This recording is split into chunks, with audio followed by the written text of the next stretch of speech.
Bienvenue encore une fois sur Adventist Magazine. Vous êtes peut-être sur notre page Facebook, peut-être sur notre chaîne YouTube, peu importe, vous êtes toujours le bienvenu. Eunice, comment vas-tu ? Très bien, et toi ? Bien, j'ai passé un super week-end, je vais vous en parler tout à l'heure. Nous avons des articles qui nous ont attiré l'attention, nous avons des événements qui nous attendent surtout cet été.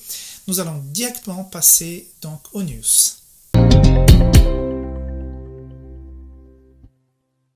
Alors Alexandre, tu dis que tu as passé un super week-end, forcément ça nous intéresse. Est-ce que tu peux nous raconter un peu ce merveilleux week-end ?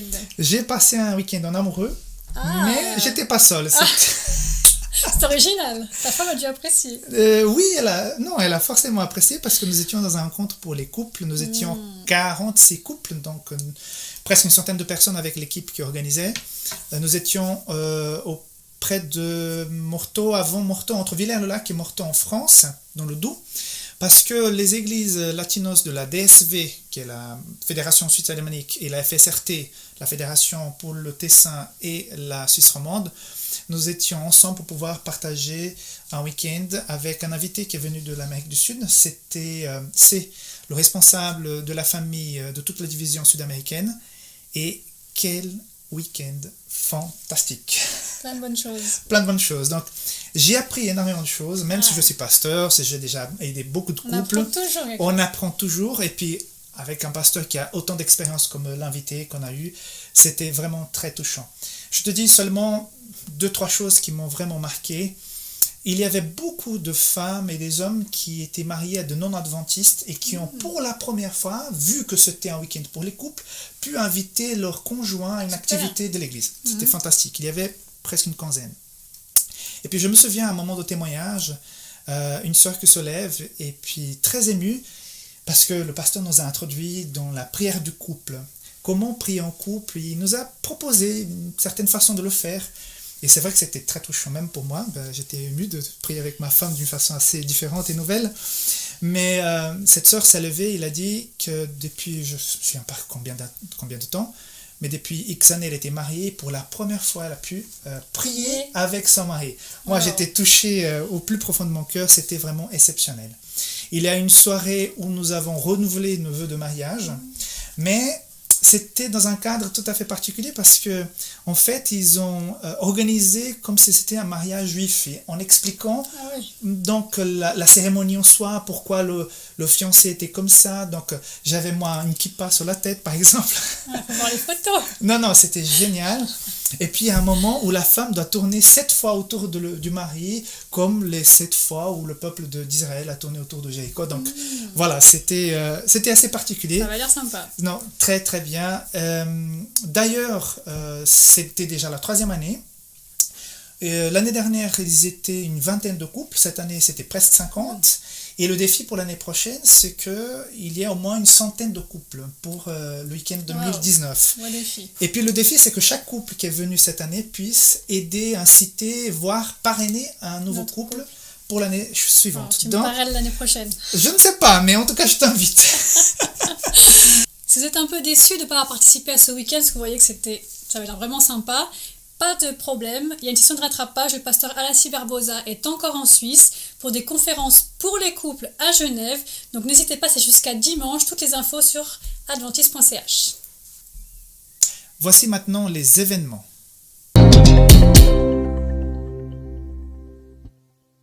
Adventist Magazine et la Fédération pensent à vous et à vos vacances. On vous présente des événements spéciaux camp d'été. Alors ça commence par quoi ?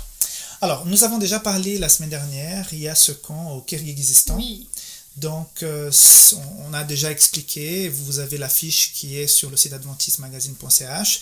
Mais si vous voulez aller en Asie et aider ce camp humanitaire, il y a encore de la place, donc du 25 juillet au 5 août. Par contre, pour ceux qui restent, il y a donc 3 camps que nous voulions donc mettre en valeur. Et le premier, c'est le camp Tison Explo, qui aura lieu du 8 au 18 juillet. Et cette année, c'est assez particulier parce que normalement, les camps Tison et Explo se vivent séparément. Cette année, les Tisons et les Explos seront ensemble à la plage de Gland. Ce qui va permettre une plus grande interaction entre les générations, entre les deux équipes, et surtout avoir un lieu qui est plus accessible. un camp qui est moins cher, permettant au plus grand nombre de pouvoir y participer. Et c'est une façon aussi de fédérer les forces pour que ce camp soit vraiment une belle réussite.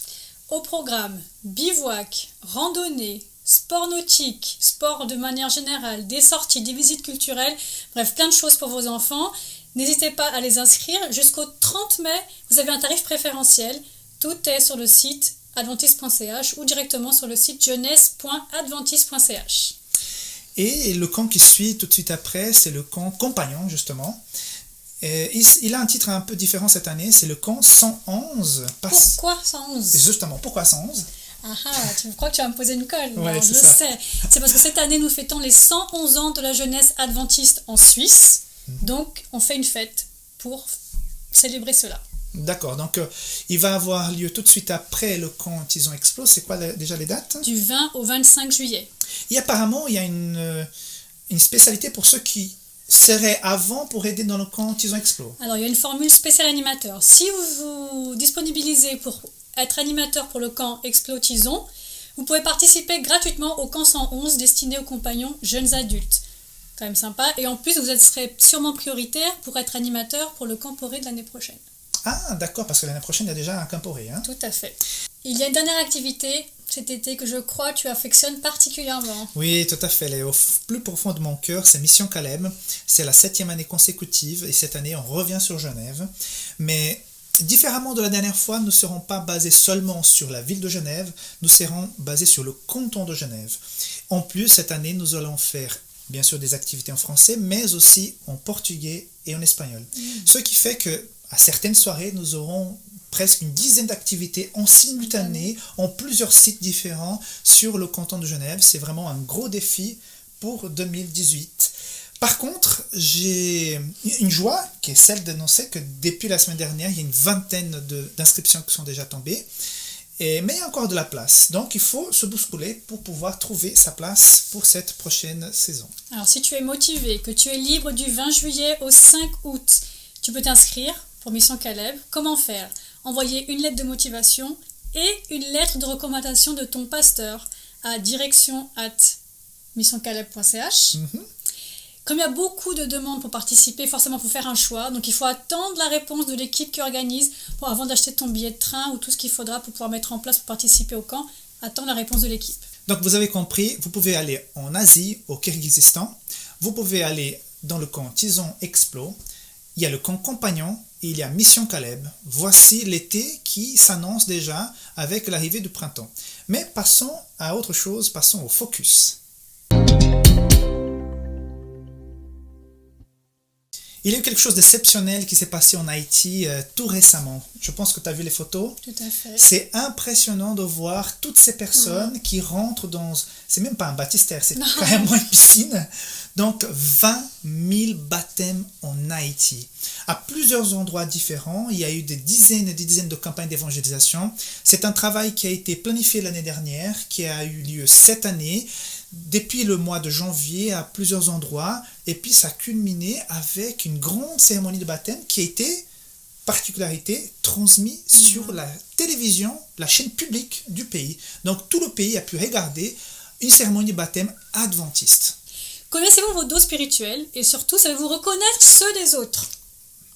C'est une question qui nous est posée dans l'article « Reconnaissons et utilisons les dons que Dieu nous donne ».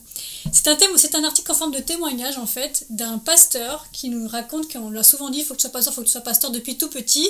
Au début ça l'embêtait un petit peu et au final il s'est rendu compte du pouvoir que peut avoir la parole de quelqu'un dans notre vie depuis qu'on est tout petit. Mais il est devenu pasteur ? Il est devenu pasteur, c'est ça le pire. C'est pour ça qu'il dit, ça a une influence et ça a une bonne influence, de savoir regarder un enfant ou un adolescent, reconnaître ses dons et lui dire pour l'encourager à les utiliser dans l'église. Lisez cet article sur adventismagazine.com. Un autre article qui a attiré notre attention, c'est l'Australie, une nation sans Dieu. En 1966, il y avait 0,8% des gens en Australie qui se disaient athées. En 1991, elles étaient 12,9%. Et justement, il y a 2 ans en arrière, elles sont désormais presque 32%. Tout compte fait, aujourd'hui en Australie, nous avons que 50% de personnes qui se disent clairement chrétiennes. Pour un pays qui, il y a moins de 30 ans, se disait complètement chrétien. Donc un sujet à réflexion, ne serait-ce par ce chemin qui avance aussi l'Europe?